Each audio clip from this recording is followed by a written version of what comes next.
Master minds commerce చదవాలనుకునే 10th inter విద్యార్థుల తొలి ఎంపిక. ఓంకార సాధన కొంతమంది చేస్తారు. ఈ ఓంకారం నాభి దగ్గర నుంచి ఓం అని గన సాధన చేస్తూ ఉంటే ఈ బ్లడ్ సర్క్యులేషను, ఆక్సిజన్ లెవెల్స్ చాలా బాగుంటాయి. ఏకాగ్రత కుదురుతుంది. అది కూడా మన యోగిక్ ఎక్సర్సైజ్లో భాగమే, మెంటల్ ఎక్సర్సైజ్లో భాగమే అంటారు కదా. దాని ఇన్ఫ్లుయెన్స్ ఏమైనా ఉంటుందా సైంటిఫిక్గా, మెడికల్ కరెక్టేనా అది? ఇవే వీటి ద్వారానే మన ఆటోనామిక్ సిస్టమ్ని రెగ్యులేట్ చేయటం ద్వారా అది మన హార్ట్ రేట్ని, తద్వారా హార్ట్ హెల్త్ని and heart clotting forming tendencies వీటన్ని కంట్రోల్ చేస్తుంది. సో ఈ విధంగా సైంటిఫిక్గా ఎరిథిమియాస్ని ప్రివెంట్ చేస్తుంది. ఆ విధంగా సైంటిఫిక్గా ఆ విధంగా మనకి హార్ట్ హెల్త్ని ప్రొటెక్ట్ చేయడంలో అంటే ఒకటి మన ఈ దీంట్లో మన ప్రపంచంలో ఏది అబ్సల్యూట్ కాదు. దాని పోర్షన్ వరకు అది తీసుకొని బెనిఫిట్ పోర్షన్ వరకు మనం తీసుకొని చేయాలి. అదే మొత్తం క్యూర్ చేసి అట్లా అనకూడదు. ఎప్పుడు ఒకవైపే చూసి మనం మనిషిని అట్లా మనం ఐడెంటిఫై చేయలేము. ఒకే యాంగిల్కి మెడిటేషన్ అబ్సల్యూట్ అని చెప్పకూడదు. అట్లా అర్థమైందా? బ్యాలెన్స్గా ఉండాలి. దాని పోర్షన్ మనం తీసుకొని మన హార్ట్ హెల్త్ని కాపాడుకోవాలి. అది మెయిన్.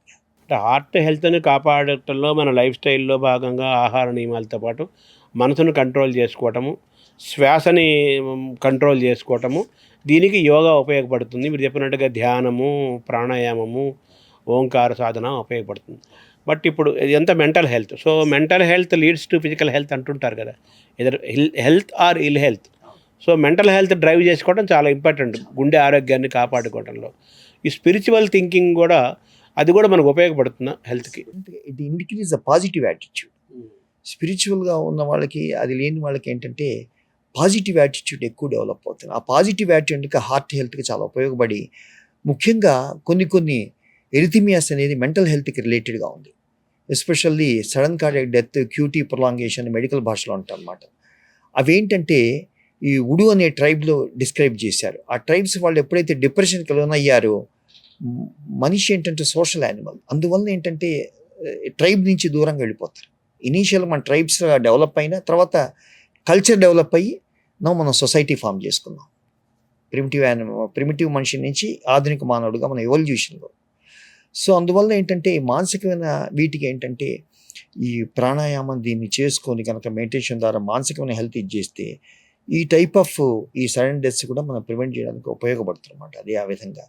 ఇంకోటి ఏంటంటే మానసికమైన హెల్త్ సరిగ్గా లేని వాళ్ళకి సైకోసొమాటిక్ ఇల్నెసెస్ అనేవి డెవలప్ అవుతాయి. ప్రధానంగా వ్యాధులు ఏంటంటే సొమాటిక్ అంటే శరీర అవయవాల తేడా వలన వచ్చే వ్యాధులు. రెండోది సైకియాట్రిక్ డిస్ అంటే మానసికమైన వ్యాధులు. ఈ మధ్యలో ఒక ఎంటిటీ ఉంది సైకోసొమాటిక్ అని.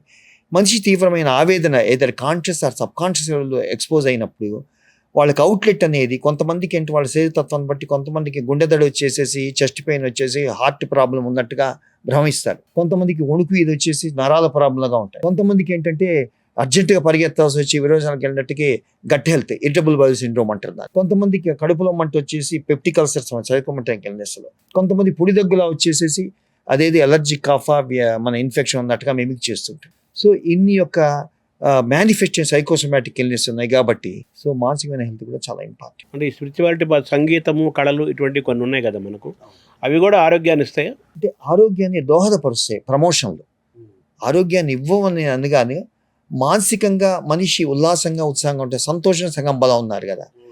మన బాడీలో ఎండార్ఫిన్స్ రిలీజ్ అవుతాయి. ఎండార్ఫిన్స్ వల్ల ఏంటంటే మనకి ఉల్లాసంగా ఉంటే మనకి హార్ట్ హెల్త్ అనేది పాజిటివ్గా ఉంటుంది. అంటే మనిషిని ఆనందంగా ఉంచుతాయి. ఆనందము తద్వారా ఆరోగ్యము. అది మళ్ళీ అబ్సల్యూట్ కాదు. దాని పార్ట్ వరకు మనం తీసుకొని మనం చూసుకోవాలి. ఇది చాలా ఇంపార్టెంట్. ఈ అవగాహన ఏంటంటే యూట్యూబ్లు ఇవన్నీ చెత్తాచెదారం వచ్చి ఏంటంటే ఇంక ఇది తప్ప ఇంకా వేరే ఇది లేదు ప్రపంచం అనే టైప్లో చూపిస్తారు. దాని యొక్క ఇదే తీసుకొని ఆ పాత్ర వరకే తీసుకొని మనం ఉపయోగపడడానికి చేయాలి. బ్యాలెన్స్డ్ అప్రోచ్ అని. అంతే కదా. అదే సంపూర్ణం కాదు, అదొక భాగం, ఒక పార్శ్వము మాత్రమే. అంతే కదా. సో ఒత్తిడి, మూడ్స్ ఇవి కూడా మన గుండె పైన పనిచేస్తాయి కదా. తప్పకుండా. అవేంటంటే ఒకటేంటంటే భ్రమింపజే సైకోసొమాటిక్ ఇల్నెస్, ఏదో హార్ట్ ప్రాబ్లం, కార్డియాక్ న్యూరిస్ అంటారు. చాలామంది ఈ మధ్య ఆధునికంగా అవి చూస్తుంటాం. ముఖ్యంగా ఏంటంటే ఈ యూట్యూబ్లు ఇవన్నీ చూసి అమ్మో బాబీ నా హార్ట్ పాడైపోయి చెప్పి చాలామంది ఏంటి చిన్న యువతలో చూస్తుంటాం. 20 ఏళ్ళ అమ్మో చెస్ట్ పెయిన్ అంటారు. తీరా చూసి అన్నీ బాగుంటాయి. వాళ్ళకి ఏంటంటే మనం కొంచెం కౌన్సిలింగ్ చేసి వాళ్ళని ప్యాటింగ్ చేసి అంత బాగుందని, మీరు లాంగ్ టర్మ్లో, షార్ట్ టర్మ్లో ఓన్లీ మందులు, లాంగ్ టర్మ్లో మెడిటేషన్ చేసుకొని ఇవి రాకుండా మీ మానసిక ఆరోగ్యాన్ని పెంచుకోండి అని చెప్తూ ఉంటాం. సో వాళ్ళు మెంటల్గా ఒక రకమైన డిజార్డర్, అపోహలు, అనుమానాలు, భ్రమలే అనవసరంగా వాళ్ళకి బాగున్న ఆరోగ్యాన్ని పాడు చేస్తున్నాయి. సో నిన్ను నువ్వు తెలుసుకోవాలి. ఎగ్జాక్ట్లీ. అంతే కదా. సో ఈ క్రమంలో 5 ది బెస్ట్ ఫుడ్ అంటే ఏం చెప్తారు సార్? ఇది చాలా ఇంపార్టెంట్. ముఖ్యంగా ఏంటంటే మనకేంటంటే మన ఇండియన్ దాంట్లో ఎక్కువ రైస్ తీసుకో. నెంబర్ 1 అది మంచిది కాదు. ఒక ఏజ్ వరకు 25 ఏళ్ళు పెరిగేంత వరకు కానీ 25-30 ఇయర్స్ తర్వాత ప్రతి ఒక్కళ్ళు లో కార్బోహైడ్రేట్ డైట్ తీసుకో. రెండోది స్వీట్లు, రైస్ చాలా ఇంపార్టెంట్, కట్ డౌన్ చేసుకో. రెండో ఇంపార్టెంట్ ఏంటంటే ఈ ఆయిల్స్లో కూడా ఏంటంటే ఈ రైస్ బ్రాన్ ఆయిల్, తర్వాత ఆలివ్ ఆయిల్ ఇవి కొంచెం బెటర్. దెన్ ఫాలోడ్ బై ఈ సన్ఫ్లవర్ ఆయిల్, అంటే పాలీసాచురేటెడ్ ఫ్యాట్స్ అంటారు. సాచురేటెడ్ యానిమల్ ఫ్యాట్స్ అనేది అంత మంచిది కాదు, ఎందుకంటే బాడీలో ఈ బ్యాడ్ కొలెస్ట్రాల్ని పెంచి. లేకపోతే డైరీ ప్రోడక్ట్స్ కూడా సాధ్యంత వరకు లిమిటెడ్గా తీసుకో. అంటే మిల్కీ ప్రొడక్ట్స్ అంటారా? మిల్క్ ప్రోడక్ట్స్ అది చాలా ఇంపార్టెంట్. అందువలన ఒక స్టేజ్ రాగానే ఈ బ్లాక్ కాఫీ కానీ లేకపోతే ఈ గ్రీన్ టీ కానీ అలవాటు చేసుకోవడం అనేది చాలా important to cut down the calories.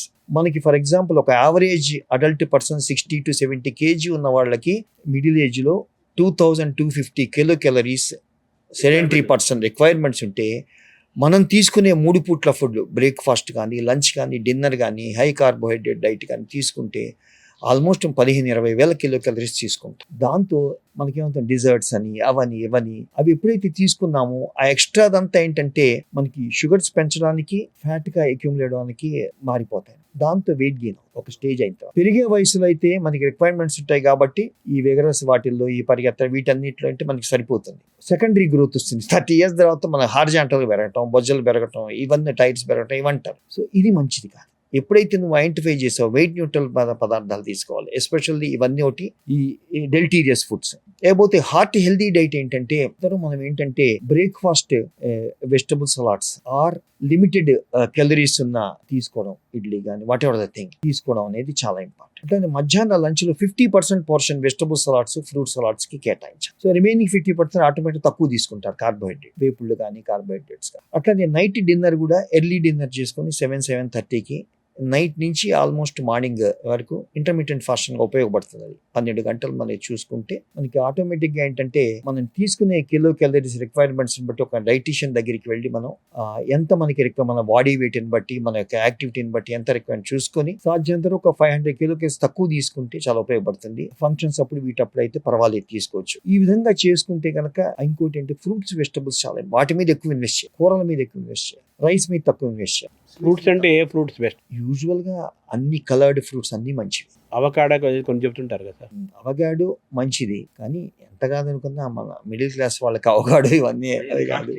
ఎప్పుడైనా ఏదో 1 సంవత్సరం 1-2 సార్లు తీసుకోవాలి. But papaya, all coloured fruits ఇవి తీసుకోవడం అనేది చాలా ఇంపార్టెంట్. బాదం సార్? బాదం నట్స్ వచ్చేప్పటికి నట్స్లో కూడా హై ఎనర్జీ. అందువల్ల 4-5 నట్స్ లా తీసుకుంటే పర్వాలేదు లిమిటెడ్గా. అదే కనుక అదే చెప్పేసి బండెడ్ తీసుకుంటే మళ్ళీ హై ఎనర్జీ అవుతుంది. అదొకటి మంచిది కాదు. ఈ కలర్డ్ ఫ్రూట్స్, వెజిటబుల్స్ వీటితో పాటుగా ఈ నట్స్ ఇవి తీసుకోవడం, వేపుళ్ళు తక్కువ తింటాం, ఉడకబెట్టి ఎక్కువ తింటాం సాధ్యంతరం. Fruits, vegetables part of our life style.